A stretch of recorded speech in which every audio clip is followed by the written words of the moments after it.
Et je vous propose tout de suite d'accueillir Martin et Ariane Berger. On peut les applaudir bien fort, s'il vous plaît.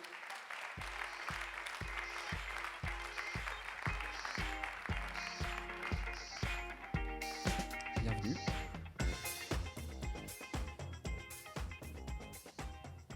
Bonsoir. Bonsoir Ariane, bonsoir Martin. Merci de nous accueillir. Eh bien, il n'y a pas de souci. C'est un plaisir. Installez-vous, restez debout, faites comme vous le sentez. Donc, après les deux Christophe, nous avons les deux Berger. Alors, cette fois-ci, il y a un lien entre les deux, parce que c'est un couple. Et pour commencer, ce que je vous propose, Ariane, est-ce que tu veux bien nous présenter Martin ? Oui, bonsoir. Alors donc, Martin est artiste plasticien. C'est aussi mon époux. Et il a installé son atelier à Grenoble en 1999. Ce qu'il fait, en fait, je ferais bien volontiers l'analogie avec de la cuisine, parce qu'en fait, il compose, il mélange des ingrédients entre eux et crée des matières qui sont en fait spécifiques à des environnements décoratifs et notamment des espaces muraux décoratifs. Et en fait, on le sollicite pour son savoir-faire aujourd'hui. Voilà. Donc son savoir-faire, il est souvent sollicité par des architectes d'intérieur, des décorateurs de renom international et aussi des grandes marques du luxe qui l'interpellent pour créer des produits spécifiques pour décorer des boutiques de luxe comme Louis Vuitton, Dior, Van Cleef & Arpels dernièrement. Voilà. Très bien, merci Ariane. Alors Martin, à ton tour de nous présenter Ariane. Bonsoir. Voilà, Ariane est avant tout mon épouse et la mère de mes enfants. Donc on est sur une cellule familiale dans l'entrepreneuriat. Au-delà de ça, Ariane a créé en 2003 une entreprise qui s'appelle Atelier Martin Berger. Ça vous dira peut-être quelque chose, parce que c'est mon nom. Et du coup, elle s'occupe essentiellement de mon développement artistique, de me trouver des clients, de défendre mes intérêts, de construire ma carrière artistique, de m'indiquer des voies, de me mettre en relation avec les gens qui vont pouvoir me faire travailler. Voilà, c'est aussi tout ce qui concerne la finance, parce que je ne suis pas extrêmement pertinent là-dessus. Voilà, c'est ma boîte où tout ce que je trouve à l'intérieur, qui moi suis uniquement créatif et pas énormément entrepreneur, bien que j'ai appris à son contact à le devenir. Ouais, elle s'occupe effectivement de tout ce qui est moins lié à la créativité, mais plus à la gestion de l'entreprise. Voilà. Très bien, merci. Alors, donc, comme Stéphanie l'a dit en introduction, vous venez nous parler de votre aventure américaine. Alors, justement, si on en vient aux origines de cette aventure, qu'est-ce qui vous a donné envie de partir aux États-Unis ? Tout d'abord, ça a commencé en 1996. Moi, ça faisait quelques années que je travaillais dans un atelier parisien. Enfin, j'avais fait plusieurs expériences dans des ateliers. J'apprenais mon métier. Moi aussi, j'ai eu des échecs scolaires et donc j'ai commencé à travailler très tôt et je suis passé d'atelier en atelier pour acquérir de la formation finalement que je n'avais pas pu acquérir dans la voie traditionnelle. Et j'avais besoin de prendre mon envol, c'est-à-dire créer mon propre atelier. Conjointement à cela, cette même année, j'ai rencontré deux personnes qui vivaient aux États-Unis et qui avaient le projet de monter une entreprise liée aux arts décoratifs. Donc naturellement, je leur ai demandé si je pouvais m'associer à ces personnes pour aller travailler avec eux. Ils m'ont accueilli en leur sein. Il faut aussi dire que j'ai choisi les États-Unis parce que j'y avais précédemment vécu. Dans mon parcours un peu chaotique comme ça, j'ai passé 2 ans en Californie, à San Francisco, qui étaient 2 années absolument merveilleuses, à tout égard, un peu rock'n'roll, mais voilà, ça apprend aussi des choses. Et donc voilà, cette expérience américaine était aussi, a été conditionnée par mon expérience antérieure. Ariane, d'ailleurs, aussi a j'ai vécu une petite expérience de ce côté-là. à Phoenix, en Arizona. J'ai été étudiante pendant 1 an. Du coup, dans le cadre de mes études, puisque j'étais dans des études de tourisme, j'avais aussi jumelé Phoenix et Grenoble, qui aujourd'hui encore sont jumelés. Donc, je dois dire que j'avais bien joué sur ce projet. Voilà. Donc, oui, on avait tous les deux envie de partir, tous les deux une expérience des États-Unis, mais effectivement assez jeunes. Et c'est vrai que le fait de s'être d'avoir réuni les conditions en fait d'un projet de vie et d'une aventure, pour nous c'était magique, quoi, je pense. D'accord. Et donc, justement, on arrive à cette volonté et cette envie de partir, et donc une fois sur place, comment ça s'est passé? L'histoire est un petit peu plus longue que ça, c'est-à-dire que pour partir, ça a été quand même assez complexe. Il a fallu travailler beaucoup en amont en France, notamment pour déjà obtenir un visa, ce qui était assez compliqué pour quelqu'un qui n'était pas diplômé d'abord, qui n'avait pas de fonds énormes avec nous, en tout cas dans ce qu'on voulait faire. Notre force, c'était d'être ensemble et de décider de faire un projet de vie dans ce sens-là. Donc j'ai dû défendre un dossier assez costaud auprès de l'ambassadeur des États-Unis en France, qui m'a fait la bonne surprise de me recevoir, alors que je n'imaginais pas du tout que j'allais finir dans son bureau, place de la Concorde, à me faire poser des questions auxquelles je n'avais pas pensé, et je ne m'étais pas préparé, mais ça s'est plutôt bien passé, puisque j'ai obtenu un visa de business d'une dizaine d'années, enfin de 10 ans, ce qui était assez rare pour l'époque. Et puis, cette même année, en fait, conjointement à ça, je faisais des allers-retours entre la France et les États-Unis avec mes partenaires là-bas pour monter déjà la société sur place et prendre un peu la température, rencontrer des partenaires, rencontrer des clients futurs, des cabinets d'architecture, monter le projet. Voilà. Ariane avait un autre rôle là-dessus. Moi, j'avais un autre projet, c'était de mettre au monde ma deuxième fille. Donc, dans ce cadre-là, on avait décidé ensemble que je resterais en France le temps de cette nouvelle naissance. Parce qu'en fait, déjà, il y avait beaucoup de choses qu'on avait mis en place. C'était quand même énorme. Donc, de partir, de décider de tout vendre et de partir à l'aventure et d'arriver sur une terre nouvelle. Donc voilà, on avait décidé ensemble de faire les choses un petit peu par étapes. Et donc je suive Martin ensuite à la naissance, post-naissance en fait, de Jeanne. Je suis venu la chercher dans un pick-up, j'ai traversé le désert et j'ai été chercher ma femme et mes enfants à Los Angeles et on a retraversé le désert, un peu comme la conquête de l'Ouest. Voilà. C'est-à-dire qu'on avait beaucoup de rêves en fait. C'est ça qui a été extraordinaire en même temps. Mais comme le disaient les deux Christophe, c'est l'inconscience qui a poussé notre projet, qui nous l'a fait mener à bien. Et peut-être qui nous a fait le planter, mais finalement, ce n'est qu'une expérience de vie et qu'une expérience entrepreneuriale, finalement. Tout ça, en fait, nous, ce qui s'est passé, c'est qu'on n'a pas rencontré sur place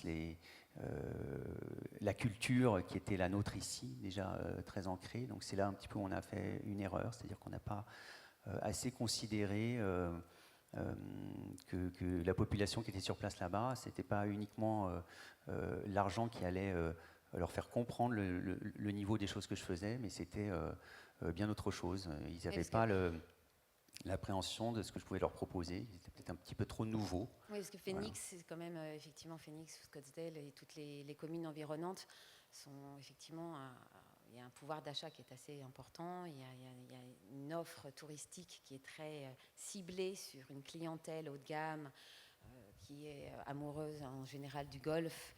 Et donc il y a des grands resorts, c'était à l'époque, dans les années, donc c'était en 96, il y avait déjà tout ce développement de groupes hôteliers qui avaient des grandes renommées au niveau international pour ces tournois de golf.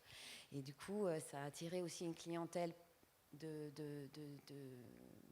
résidents, voilà, un petit peu d'un âge un petit peu déjà avancé dans la vie, donc avec un niveau de vie aussi assez important. Et on pensait effectivement que lier voilà, le potentiel économique à un marché était compatible.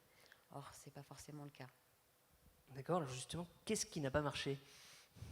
C'est justement, enfin, essentiellement la non-rencontre de notre clientèle. C'est-à-dire que nous, on n'avait pas assez évalué. Moi, mon travail plastique, très simplement, je fais des immenses monochromes avec des gestes à l'intérieur. Donc, je suis très dans la matière, minérale ou pas. Donc, c'est un dialogue qui était un petit peu particulier pour des gens qui étaient habitués à voir des choses extrêmement dessinées. Voilà, donc du coup, le dialogue ne s'établissait pas entre mon savoir-faire, finalement, qui était peut-être trop abstrait pour eux, alors qu'ils avaient l'habitude de choses extrêmement concrètes. Pour ne prendre qu'un exemple, c'est que le plus souvent, on me demandait de dessiner des choses qui ressemblaient à des pizzerias de quartier français, c'est-à-dire qu'il y a des cyprès, une rivière et le Parthénon en fond comme ça. Et moi qui proposais des monochromes gigantesques, on n'était pas tout à fait en phase. Donc j'ai essayé de m'adapter à ça, mais bon, il y a un moment donné où pour être bien en soi, il faut qu'on soit, enfin, faut exercer son métier avec les outils qu'on a mis en place et sa conscience. Et donc, du coup, à un moment donné, je me suis dit non, c'est pas possible, je ne peux pas m'adapter. Enfin, j'ai fait le mauvais choix, le mauvais endroit, et autant ne pas s'y attarder trop longtemps pour pas rentrer dans le mur. Voilà. Ariane, quelque chose à ajouter là-dessus? Non, bah, du coup, on a fait machine arrière.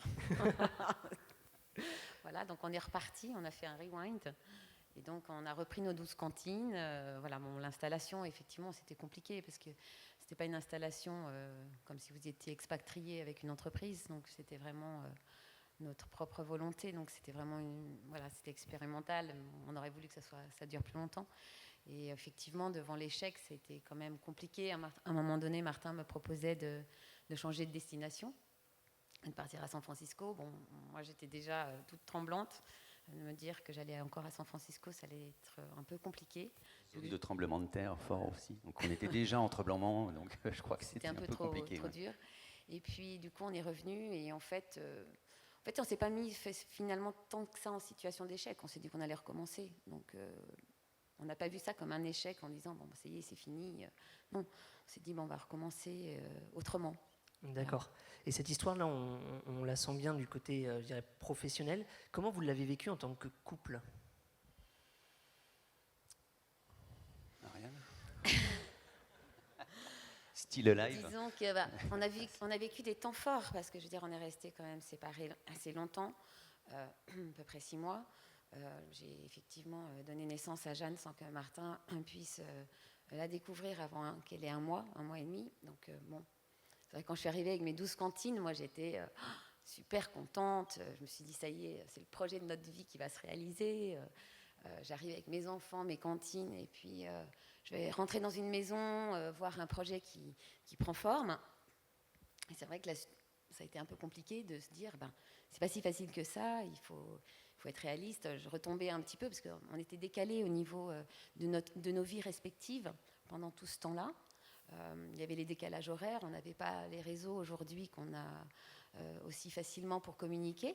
Donc, quand j'appelais Martin, il était occupé. Moi, j'étais sur un nuage, en fait. Donc, malgré le fait que toute la structure avait été montée et préparée en amont, de manière hyper sérieuse, c'était pas... Voilà, quand je suis arrivée, j'étais vraiment un petit peu déçue, en fait, déstabilisée.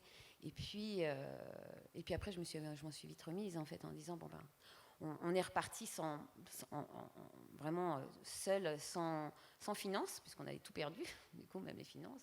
Donc on s'est dit on peut pas aller plus bas. La seule chose qui nous reste, c'est nous. Donc il va falloir qu'on s'aime très très fort et puis qu'on recommence quoi. Donc voilà, c'est ce qui s'est passé. C'est pas un frein. Le couple, c'est ce qui nous a emmenés là-bas aussi. Puisque c'est un vrai projet de vie, donc du coup, même dans l'échec, enfin en tout cas dans ce qu'on considère, c'est un mot que j'aime pas tellement parce que c'était pas ça, on est tombé, il fallait qu'on se relève et on se relève ensemble. C'est l'intelligence de l'amour, enfin en tout cas, ce qui vous porte avec ça, et puis reconstruire tout de suite derrière.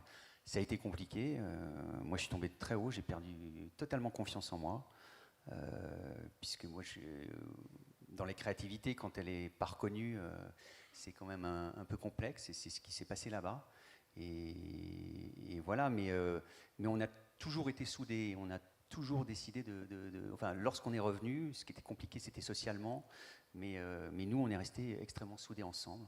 On s'est presque isolés un petit peu à un moment donné, et le couple nous a tenu bon. Ça, c'est une merveille.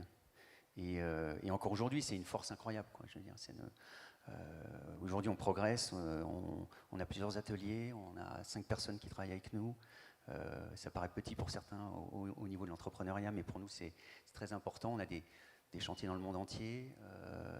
Une donc équipe voilà, formidable aussi. une équipe assez extraordinaire, très hétéroclite, de gens qui ont plus ou moins réussi leurs études, mais qui sont forts dans ce qu'ils proposent, et leur aide est extrêmement précieuse. Voilà.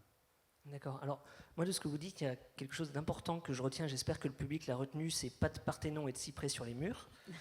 Donc à faire. Je pense que c'est important. Et vous, maintenant, en fait, cette expérience, comment elle vous sert, comment elle vous est utile pour, justement, pour votre présent, pour votre futur? En fait, quand on a recommencé notre aventure ici, on savait déjà certaines choses qu'il ne fallait pas recommencer, ça c'est sûr. Et puis, je pense que le fait d'être resté soudés, de recommencer simplement avec ce qu'on avait, et d'aller revoir des prescripteurs, d'aller de l'avant, de dire voilà, on est là, on sait faire ça, et puis d'être assez exigeant avec nous-mêmes aussi, d'avoir une vraie discipline pour reconstruire. C'était hyper important, et c'est ce que moi je retiendrai, c'est qu'il faut être hyper structuré, hyper discipliné pour pouvoir reprendre confiance en soi et recommencer. Moi, je considère que moi, ça m'apporte tous les jours dans mon entreprise. Et puis, comme le disait Christophe, quand on fait de la création, on rate beaucoup de choses. Moi aussi, je fais des recettes, et il y en a plein qui ne marchent pas du tout. Ça casse, ça s'effondre. Voilà, justement, l'expérience de l'échec, si tant est qu'on puisse l'appeler comme ça permet de se dire, non, je continue à avancer, j'y vais encore, je dois sortir des choses. Tout entrepreneur dans cette salle est confronté à ça, si ce n'est quotidiennement, en tout cas, je l'imagine, ou alors nous sommes des exceptions, plusieurs fois par an, plusieurs fois par semaine, et parfois plusieurs fois par jour, quand on fait des expériences multiples. Donc du coup, oui, ça nous a rendu forts, quoi, et prêts à affronter, et prêts à avancer, d'autant mieux aujourd'hui, plus qu'avant, avec l'envie de faire plein de choses, d'avancer sur des projets de plus en plus créatifs, oui. Avec d'autres gens, s'associer avec des gens localement. Je suis sur un très beau projet en ce moment où j'ai associé de la dynamique dans des œuvres. J'ai travaillé avec des gens qui font de la mécanique, et des ingénieurs mécaniciens. Et puis on a un projet qui est aussi lié, toujours de couple, et dont Ariane peut vous parler, qui est un projet qui va sans doute voir le jour en novembre. Qui est un projet un petit peu sur le travail, Martin, un peu hybride, de travailler sur la matière et le rapport de la matière et du mouvement, et de la matière aussi par rapport aux matière et temps, et matière et danse, en fait, et de jouer avec tous ces paramètres, et d'étendre, en fait, les spécificités artistiques et technologiques pour les rassembler sous une matière encore nouvelle et innovante. Et on voudrait donc créer un événement autour de cette œuvre à l'automne. Voilà, donc retrouvez-nous sur tout ce qui est réseaux sociaux, et vous en saurez davantage un peu plus tard par rapport à cela. D'accord. Donc atelier Martin Berger. Je pense on est à la recherche d'une salle aussi, donc peut-être que... Et de finances. Donc si vous avez une salle et des finances, et que vous ne voulez pas de Parthénon sur vos murs, je pense que vous pouvez venir discuter avec Ariane et Martin pendant le cocktail. Sur ce, merci beaucoup à tous les deux. Merci beaucoup. Bonne soirée. Merci beaucoup. Au revoir.